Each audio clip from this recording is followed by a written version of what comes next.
Assalamualaikum warahmatullahi wabarakatuh. Perkenalkan, nama saya Yanuar Dwi Rahmatullah dari kelas 10 MIPA 1 absen 34. Di sini saya akan mempresentasikan mata pelajaran PKL mengenai kerajinan dan benda. Lanjut, kita akan langsung ke materi, yaitu perencanaan usaha kerajinan dengan inspirasi budaya lokal dan benda. Yang pertama yaitu pengertian dan jenis budaya lokal non benda. Kebudayaan non benda adalah kebudayaan yang mengacu pada hasil karya yang bersifat abstrak, bukan berupa benda, diantaranya yang diturunkan antar generasi. Jadi untuk semacam pemberian atau kebudayaan seperti itu. Contohnya yaitu seperti tarian daerah, lagu daerah, musik daerah, puisi, pantun, bahasa, cerita rakyat, upacara adat, dan teknik kalian khusus semacam itu. Yang kedua yaitu pengertian kerajinan tangan dengan inspirasi budaya lokal non benda. Merupakan usaha kerajinan yang inspirasi pembuatannya berasal atau berkaitan dengan kebudayaan tradisional dalam negeri yang bukan benda. Contohnya yaitu mebel etnis suku Asmat, seni ukir dengan aksara kuno, dan juga ada lagi yaitu seperti gantungan kunci motif wayang atau lampu hias motif wayang seperti itu.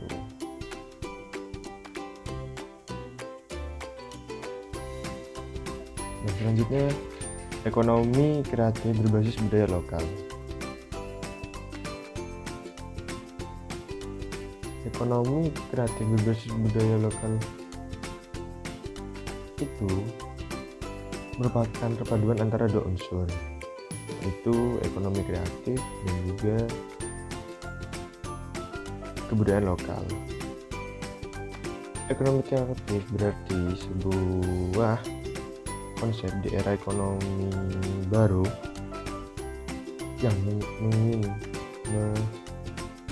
mengintensifkan informasi dan kreativitas dengan mengandalkan ide dan pengetahuan dari sumber daya manusia sebagai faktor produksi yang utama.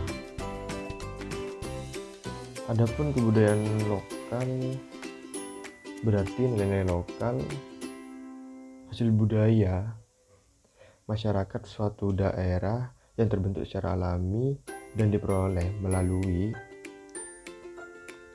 proses belajar dari waktu ke waktu. Ada juga menurut para ahli, yaitu menurut J.W. Ajawaila, kebudayaan lokal adalah budaya asli dari suatu kelompok masyarakat tertentu yang menjadi ciri khas budaya sebuah kelompok masyarakat lokal. Kebudayaan yang dimaksud meliputi sistem religi, sistem organisasi masyarakat, kemasyarakatan, sistem pengetahuan, serta sistem mata pencarian, bahasa, dan kesenian. Jadi dapat disimpulkan, ekonomi kreatif berbasis kebudayaan lokal adalah ekonomi kreatif yang menjadikan kebudayaan lokal sebagai sumber ide, inspirasi, inovasi, serta menjadi basis pengembangannya. Ekonomi yang kreatif yang dimunculkan adalah yang selaras dengan sumber daya yang tersedia di daerah setempat. Kemudian, produksi kerajinan dengan inspirasi budaya lokal dan benda. Bagaimana langkah-langkah produksi kerajinan dengan inspirasi budaya lokal benda? Mari simak penjelasan berikut. Yang pertama, yaitu perencanaan awal produksi. Perencanaan produksi itu dibagi menjadi 5 poin. Yang pertama yaitu menemukan ide. Ide itu bisa muncul dari berbagai sumber atau muncul dari mana saja. Sebuah ide bisa muncul dengan tidak ada urutannya serta tidak lengkap, tetapi bisa juga muncul secara utuh. Sebagai contoh, salah satu dari teman Anda atau teman saya bisa saja mempunyai ide tentang satu bentuk unik yang akan diciptakan. Ide bentuk tersebut akan menuntut Anda untuk memberikan teknik apa yang cocok digunakan serta produk apa yang tepat untuk bentuk tersebut. Salah satu dari teman Anda juga bisa menemukan ide atau bayangan tentang sebuah produk yang ingin dibuatnya, material, proses, dan alat yang digunakan secara utuh. Poin yang kedua yaitu membuat gambar atau sketsa.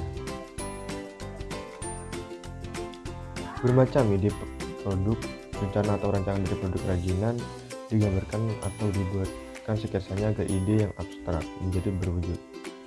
Ide di rancangan dapat dilukiskan pada sebuah buku atau lembaran kertas menggunakan pensil, spidol, atau ballpoint dan sebaiknya menghindari penggunaan penghapus. Untuk poin yang ketiga atau poin C, pilih ide terbaik. Setelah Anda menghasilkan bermacam ide serta menggambarkan dengan sketsa, mulailah mempertimbangkan ide mana yang paling baik, menyenangkan dan memungkinkan untuk dibuat. Untuk poin yang keempat atau poin yang D yaitu prototyping atau membuat studi model. Sketsa ide yang dibuat pada tahap-tahap sebelumnya adalah format 2 dimensi. Artinya hanya digambarkan pada bidang data. Namun jika kerajinan yang akan dibuat berbentuk 3 dimensi, studi bentuk selanjutnya dilakukan dalam format 3 dimensi yaitu dengan studi model. Studi model dapat dilakukan dengan material sebenarnya ataupun bukan material sesungguhnya. Untuk poin yang terakhir atau poin yang kelima atau E itu perencanaan produksi. Perencanaan produksi untuk memproses atau produksi atau proses pembuatan kerajinan tersebut. Prosedur dan langkah-langkah kerja dicatat secara jelas dan detail agar pelaksanaan produksi dapat dilakukan dengan mudah dan tercepat. Kemudian yaitu tahap produksi. Pada tahap produksi terdiri dari persiapan bahan atau pembahanan, pembentukan dan penyelesaian atau finishing. Yang pertama yaitu persiapan bahan. Tahap pembahanan adalah mempersiapkan bahan atau material agar siap dibentuk. Seperti itu. Dan kemudian untuk tahap yang kedua atau tahap yang yaitu tahap pembentukan. Tahapan proses pembentukan pembahanan dilanjutkan dengan proses pembentukan. Nah, pembentukan bahan baku bergantung pada jenis material, bentuk dasar material dan bentuk produk yang akan dibuat.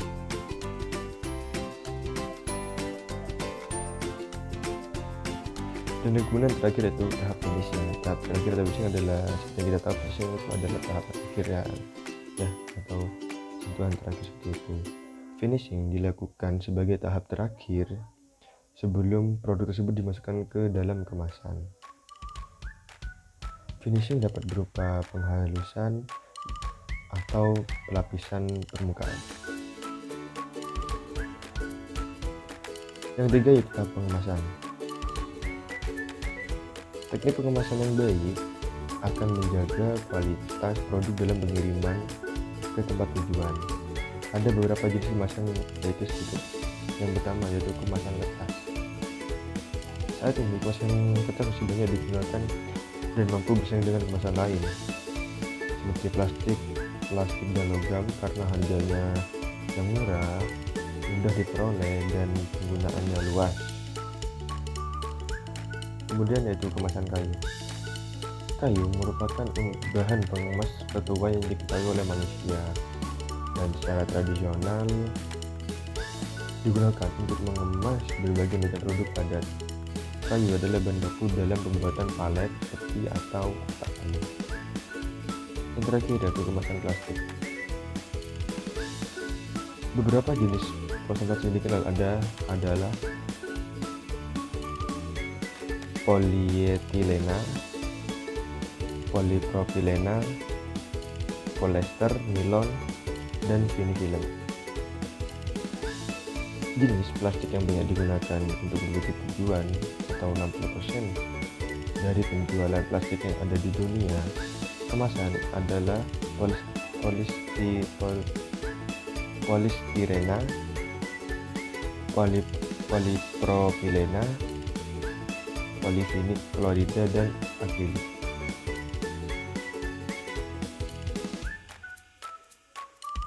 Yang keempat yaitu tahap pemasaran.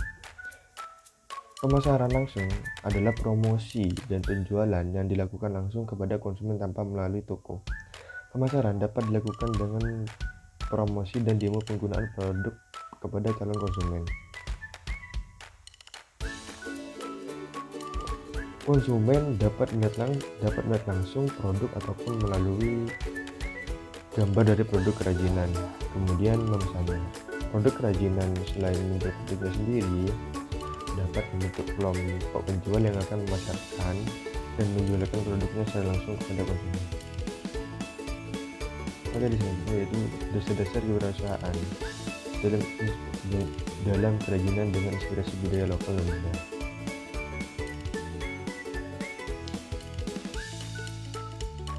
Yang pertama yaitu pengertian kewirausahaan. Kewirausahaan adalah proses mengidentifikasi, mengembangkan, dan membuat visi dalam kehidupan. Seperti itulah definisi kewirausahaan secara garis besar. Yang kedua yaitu stimulasi dan motivasi wirausaha. Faktor-faktor yang mempengaruhi semangat kerja wirausaha antara lain peluang usaha, minat dalam usaha, modal, dan relasi. Sikap kewirausahaan dapat dibentuk dari inovasi yang dipengaruhi oleh lingkungan, keluarga, dan organisasi. Sikap wirausaha sukses. Seorang wirausaha itu pasti memiliki ciri-ciri dan sifat-sifat tertentu. Yang pertama yaitu ciri-ciri seorang usaha adalah percaya diri, jujur, dan tekun, original produk, inovatif, serta kreatif. Kemudian sifat-sifat seorang wirausaha yaitu memiliki sifat keyakinan, berusaha berprestasi, berani mengambil risiko, memiliki jiwa pemimpin, memiliki inovasi dan kreativitas, yakin bahwa hidup sama dengan kerja keras. Sebetulnya sifat-sifat dan ciri-ciri yang dimiliki oleh seorang wirausaha. Selanjutnya yaitu wirausaha kerajinan dengan inspirasi budaya lokal dan benda atau batik kayu. Seperti yang kita tahu, semakin berkembangnya teknologi dan pengetahuan, semakin variatif pula produk kerajinan yang bisa diproduksi masyarakat. Salah satunya yaitu batik. Teknik dan motif batik tidak hanya bisa diterapkan pada kain saja, namun media apapun saat ini bisa digunakan sebagai media untuk membatik. Batik biasanya dioreskan di atas kain putih besar, tetapi sekarang kita bisa menemukan batik yang ditoreskan pada media kayu.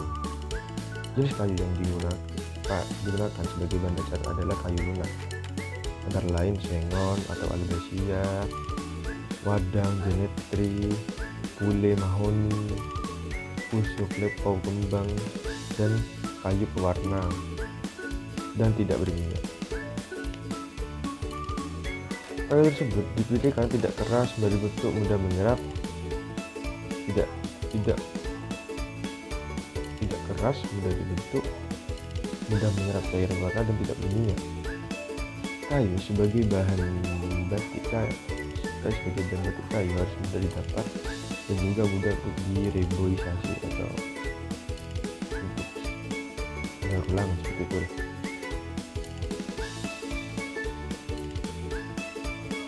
Kayu mudah untuk direboisasi kembali dengan umur kayu layak dibangun untuk umur 2-3 tahunan.